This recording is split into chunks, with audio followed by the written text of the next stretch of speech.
Hello friends, कैसे हैं आप सब। आप सभी का आपके अपनी YouTube channel sociology with Sangeeta में मैं संगीता स्वागत करती हूँ।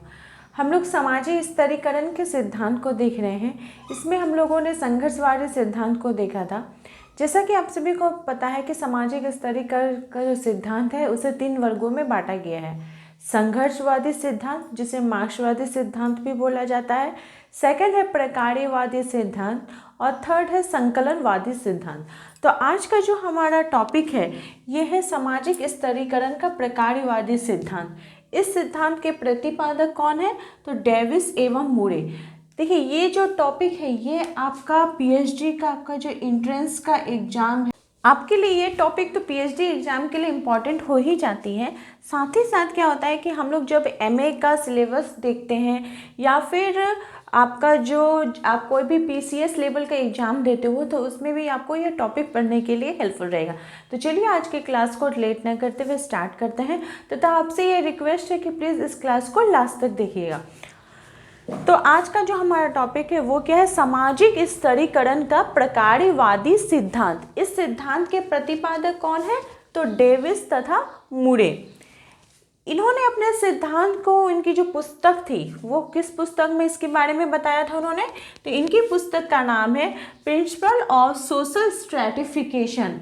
ये बहुत ही ज़्यादा इम्पॉर्टेंट पुस्तक है। ये एग्जाम में पूछा जाता रहा है। और इस पुस्तक की बात की जाए तो इस पुस्तक अपने सिद्धांत को उन्होंने कब बताया था? 1966 में इस सिद्धांत का प्रतिपादन किया था। जैसा कि हम सभी जानते हैं कि सामाजिक स्तरीकरण का जो सिद्धांत है वो 3 वर्गों में बांटा गया है। वे कौन कौन से हो गए? संघर्षवादी, प्रकार्यवादी तथा संकलनवादी। तो प्रकार्यवादी सिद्धांत क्या बोलता है कि समाज में वे सभी वस्तुएं जो हमारे लिए उपयोगी हैं, जो हमें सेवा प्रदान कर रही हैं, वो हमारे लिए क्या है? उपयोगी हैं। तथा उन्होंने बताया है कि समाज जो है वो अपनी आवश्यकता के लिए उस वस्तुओं के उपयोगिता को देखता है। तो इसके आधार पर क्या बोला जा रहा है कि इस सिद्धांत के जो समर्थक थे उनका कहना था कि सामाजिक स्तरीकरण समाज की ज़रूरतों की उपज है, ना कि व्यक्तियों की ज़रूरतों की उपज है। तो जो डेविस एवं मूरे थे उन्होंने अपने सिद्धांत में 2 प्रकार के महत्वपूर्ण बातों को उन्होंने बताया है। वे कौन कौन से बातें हम लोग देख लेते हैं कि जो समाज है वो 2 महत्वपूर्ण कार्यों को संपन्न करता है और उस कार्यों के आधार पर हम लोग सामाजिक स्तरीकरण की जो प्रक्रिया है उसे पूरा करते हैं। तो वे 2 महत्वपूर्ण कार्य कौन कौन से हो गए? एक तो हो गया कि बहुत ही अधिक महत्वपूर्ण कार्य और दूसरा हो गया कम महत्वपूर्ण कार्यों के आधार पर हम लोग समाज को विभक्त कर सकते हैं, बांट सकते हैं। अब है कि 2 जो महत्वपूर्ण कार्य हैं वो किनके द्वारा किया जाता है? जो अधिक महत्वपूर्ण कार्य है वो किनके द्वारा संपन्न होता है? तो महत्वपूर्ण व्यक्तियों के द्वारा संपन्न होता है। वे महत्वपूर्ण व्यक्ति क्या होते हैं? ज्ञानी होते हैं तथा साथ ही साथ योग्य होते हैं। तो उन्हें हम किस प्रकार से कह सकते हैं कि ये ज्ञानी हैं तथा ये योग्य हैं? तो इसके लिए उन्हें क्या होता है कि प्रलोभन दिया जाता है, उन्हें पुरस्कार दिया जाता है, उन्हें उस प्रकार से वेतन दिया जाता है। साथ ही साथ कोई इम्पोर्टेंट परीक्षा या कंपटीशन एग्जाम्स जो होते हैं वे देकर आए हुए होते हैं। अब मान लीजिए जैसे एग्जाम्पल में हम लोग लेते हैं प्रोफेसर हो गए, आईएएस हो गए, डॉक्टर हो गए, ये जज हो गए, ये सभी को क्या है कि उत्तम उन्हें पुरस्कार दिया गया है या किसी प्रलोभन हो सकता है कि उन्हें अच्छी वेतन मिले, उन्हें समाज में स्थान उनका अच्छा हो, या फिर कोई उस प्रकार से कंपटीशन एग्जाम देकर आए हो जिसके कारण वो उस महत्वपूर्ण कार्यों को संपन्न कर रहे हैं। तो सामाजिक स्तरीकरण की जो ये विचारधारा है, डेविस एवं मूरे ने इसके 3 मान्यताओं के बारे में बताया है। वे 3 मान्यताएं कौन कौन सी हैं हम लोग देख लेते हैं कि विश्व में ऐसा कोई भी समाज नहीं है जहां पर स्तरीकरण नहीं है। समाज में स्तरीकरण प्रत्येक जगह पे किसी न किसी रूप में अवश्य पाया जाता है। और सेकंड क्या उन्होंने बात की है कि प्रत्येक समाज में स्तरीकरण का जो आधार है वो प्रतिष्ठा पर आधारित है। आपको जो समाज में ऊंचे लोग हैं वो उनकी स्थिति को हम कैसे आंक सकते हैं, ऊंचे पद पे जो आसीन हैं उनकी प्रतिष्ठा के आधार पर, उनके रिवॉर्ड के आधार पर, उनकी पूंजी के आधार पर हम उसे बांट सकते हैं। कि जैसे मान लीजिए भारतवर्ष की अगर बात की जाए तो आप प्रेसिडेंट को ले लीजिए, प्राइम मिनिस्टर को ले लीजिए, चीफ मिनिस्टर को ले लीजिए, गवर्नर को ले लीजिए, तो क्या सभी की सामाजिक स्थिति एक जैसी है? नहीं है, सबका वेतन अलग है, सबकी प्रतिष्ठाएं अलग है। तो हम ऐसा कह सकते हैं स्तरीकरण समाज में स्वीकृत एवं मान्य है तथा यह सभी समाजों में पाया जाता है तथा यह सार्वभौमिकरण अपरिहार्य प्रक्रिया है। और ये प्रक्रिया जो है ये प्राचीन काल से ही चली आ रही है, ऐसी व्यवस्था है। क्योंकि प्राचीन काल में भी आपको जाति व्यवस्था के अंतर्गत लोगों को क्या किया जाता था, स्तरीकरण में बांटा जाता था, उन्हें विभक्त किया जा सकता था।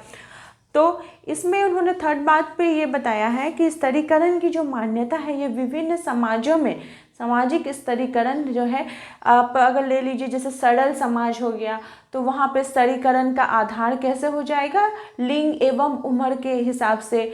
आप अगर जटिल समाज ले लीजिए तो उसमें स्तरीकरण का आधार शिक्षा के आधार पर हो जाएगा, व्यक्तिगत गुण के आधार पर हो जाएगा, राजनीतिक हैसियत के आधार पर हो जाएगा। तो इस प्रकार से कहा जाता है।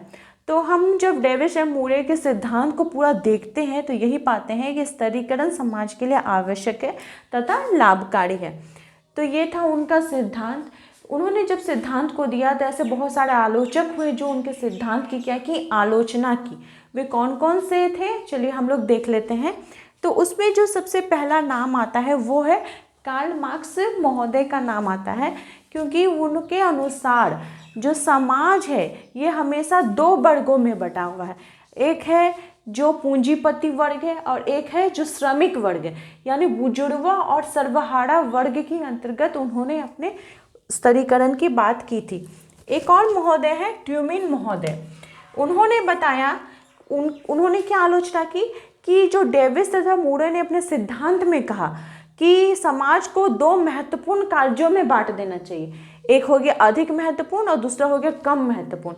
तो ट्यूमन महोदय ने यही बताया कि आप कैसे कह सकते हैं कि कौन सा कार्य जो है वो बहुत अधिक महत्वपूर्ण है या कौन सा जो कार्य है वो कम महत्वपूर्ण है।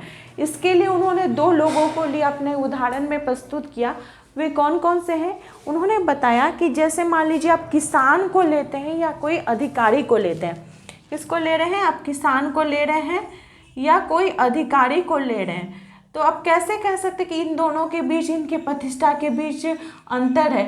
क्योंकि किसान का काम क्या करना है? खेती करना। अगर वो अन्न की उपज नहीं करेगा, हमें अन्न प्रदान नहीं करेगा, तो हमारे पास जितना भी पैसा हो, जितना भी हमारी प्रतिष्ठा हो समाज में, हमारा कुछ होगा, हमारा अस्तित्व ही नहीं रहेगा, हम ही नहीं जिंदा रहेंगे।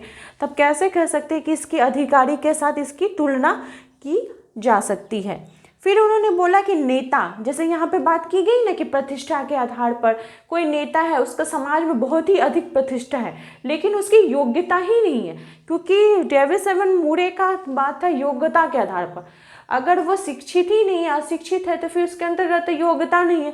तो अब कैसे कह सकते हैं कि सिर्फ प्रतिष्ठा ही जो है वो सामाजिक स्तरीकरण का आधार हो जाएगा। इसमें भी उन्होंने बात की। साथ ही साथ वे बोलते हैं कि केवल योग्यता के आधार पर हम नहीं समाज में स्तरीकरण की बात कर सकते हैं। हमारे लिए जन्म भी इम्पॉर्टेंट हो जाता है, हमारे लिंग भी इम्पॉर्टेंट हो जाता है, हमारे लिए धन भी इम्पॉर्टेंट हो जाता है। क्योंकि जो व्यक्ति जिस परिवार में जन्म लेता है वो उसी का रोजगार उसको अपनाना होगा, उसी का पैसा अपनाना होगा।